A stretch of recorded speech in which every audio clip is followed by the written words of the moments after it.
മറ്റൊരു പ്രധാന വാർത്തയിലേക്കാണ്. ക്രിസ്തുമസ് പരീക്ഷാ ചോദ്യപേപ്പർ ചോർച്ചയുടെ ഉറവിടം കണ്ടെത്തി ക്രൈംബ്രാഞ്ച്. സംഭവത്തിൽ പ്യൂൺ അറസ്റ്റിലായത് മലപ്പുറം സ്വദേശി അബ്ദുൽ നാസർ. വാർത്തയുടെ വിശദാംശങ്ങളുമായി റിയാസ് KMR ചേരുന്നു. റിയാസ്, ക്രിസ്തുമസ് പരീക്ഷാ ചോദ്യപേപ്പർ ചോർച്ചയുടെ ഉറവിടം ഏറ്റവും ഒടുവിൽ ക്രൈംബ്രാഞ്ച് കണ്ടെത്തിയിരിക്കുന്നു. സംഭവത്തിൽ ഒരു മലപ്പുറം സ്വദേശിയായിട്ടുള്ള അബ്ദുൽ നാസർ എന്ന് പറയുന്ന ഒരു പ്യൂൺ അറസ്റ്റിലായിരിക്കുന്നു. എങ്ങനെയാണ് ഈ MS സൊല്യൂഷനുമായിട്ടുള്ള ഈ ഒരു പ്യൂണിന്റെ ബന്ധം തുടങ്ങിയിട്ടുള്ള കാര്യങ്ങൾ? വൃന്ദ, ഈ എമ്മിൽ നിന്നും ക്രിസ്തുമസ് പരീക്ഷ ചോദ്യപേപ്പർ ചോർന്ന സംഭവത്തിൽ വളരെ നിർണായകമായൊരു ഇടപെടലാണ് ഇപ്പോൾ ക്രൈംബ്രാഞ്ചിന്റെ ഭാഗത്തു നിന്നും ഉണ്ടായിരിക്കുന്നത്. ആ ചോദ്യപേപ്പർ ചോർച്ചയുടെ ഉറവിടം കണ്ടെത്തി എന്നുള്ളത് തന്നെയാണ് ഏറ്റവും നിർണായകമായ കാര്യം. അത് ക്രൈംബ്രാഞ്ച് SP മൊയ്തീൻ കുട്ടിയുടെ നേതൃത്വത്തിൽ നടത്തിയ അന്വേഷണം അത് ഫലം കണ്ടിരിക്കുന്നു. മലപ്പുറം സ്വദേശിയായിട്ടുള്ള പ്യൂണാണ് ഇതിന് പിന്നിൽ, ഇതിന്റെ ഉറവിടമായി പ്രവർത്തിച്ചത് എന്ന അൺഎയ്ഡഡ് വിദ്യാലയത്തിൽ പ്യൂണാണ് ഇപ്പോൾ അറസ്റ്റിലായിരിക്കുന്ന അബ്ദുൽ നാസർ. ഇയാളെ കസ്റ്റഡിയിലെടുത്തിട്ടുണ്ട്. ഇയാളുടെ അറസ്റ്റ് രേഖപ്പെടുത്തിയിട്ടുണ്ട് ക്രൈംബ്രാഞ്ച് സംഘം.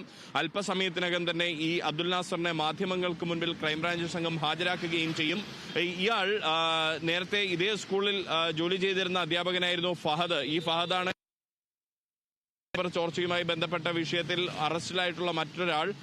ഫഹദ് ഒപ്പം തന്നെ ജിഷ്ണുവിനൊപ്പമാണ്, മറ്റൊരു അധ്യാപകനായ ജിഷ്ണുവിനൊപ്പമാണ് ഫഹദ് അറസ്റ്റിലായിരുന്നത്. ആ ഫഹദാണ് പിന്നീട് ഈ MS സൊല്യൂഷൻ ഉടമ CEO ആയിട്ടുള്ള മുഹമ്മദ് ഷൊയ്ബിനടക്കം ഈ ചോദ്യപേപ്പർ ചോർത്തി നൽകുകയും ഇതിൽ ഇടപെടുകയും ചെയ്തത്. ആ ഫഹദിന് ചോദ്യപേപ്പർ നൽകിയത് സ്കൂളിലെ ചോദ്യപേപ്പറുകളുടെ കെട്ട് പൊട്ടിച്ച് അതിൽ നിന്നും ഫോട്ടോ എടുത്ത് നേരെ ഫഹദിന് അയച്ചു നൽകുകയായിരുന്നു ഈ അബ്ദുൽ നാസർ ചെയ്തിരുന്നത്. അതിൽ അബ്ദുൽ നാസറിന് എന്തെങ്കിലും പ്രതിഫലം കിട്ടിയോ തുടങ്ങിയ കാര്യങ്ങളെല്ലാം തന്നെ അന്വേഷിച്ചു വരുന്നുണ്ട്. അതല്ല ഫഹദുമായുള്ള വ്യക്തിബന്ധത്തിന്റെ പേരിൽ ചെയ്ത കുറ്റകൃത്യമാണോ തുടങ്ങിയ കാര്യങ്ങളെല്ലാം തന്നെ അന്വേഷിച്ചു വരികയാണ്.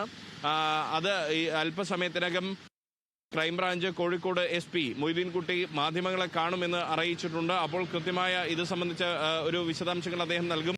ക്രിസ്മസ് പരീക്ഷയുടെ കണക്ക് ഒപ്പം തന്നെ ഇംഗ്ലീഷ് ചോദ്യപേപ്പറുകളാണ് ചോർന്നിരുന്നത്. അത് വലിയ വിവാദമായിരുന്നു. അതിൽ വിദ്യാഭ്യാസ വകുപ്പ് തന്നെ വകുപ്പ് തല അന്വേഷണം പ്രഖ്യാപിച്ചിരുന്നു. സംസ്ഥാന സർക്കാർ ക്രൈംബ്രാഞ്ചിന്റെ അന്വേഷണം നടത്തുകയും ചെയ്തു. വിദ്യാർത്ഥി സംഘടനകൾ ഉൾപ്പെടെ KSU അടക്കമുള്ളവർ വലിയ പ്രക്ഷോഭങ്ങൾ നടത്തി. അത് വലിയ വാർത്ത.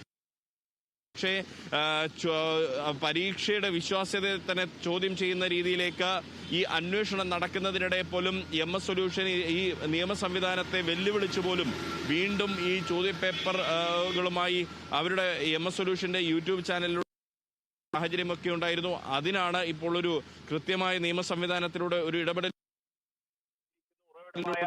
ഉറവിടം കണ്ടെത്തിയിരിക്കുന്നു. ഉറവിടമായ മലപ്പുറത്തെ എയ്ഡഡ് സ്കൂളിലെ പ്യൂണിനെ ഇപ്പോൾ ക്രൈംബ്രാഞ്ച് സംഘം അറസ്റ്റ് ചെയ്തിരിക്കുന്നു. പ്യൂണിന്റെ പേര് മലപ്പുറം സ്വദേശി അബ്ദുൽ നാസറാണ്. അല്പസമയത്തിനകം തന്നെ ക്രൈംബ്രാഞ്ച് SP മാധ്യമങ്ങളെ കാണുകയും ചെയ്യും. വൃന്ദ. ശരി റിയാസ്.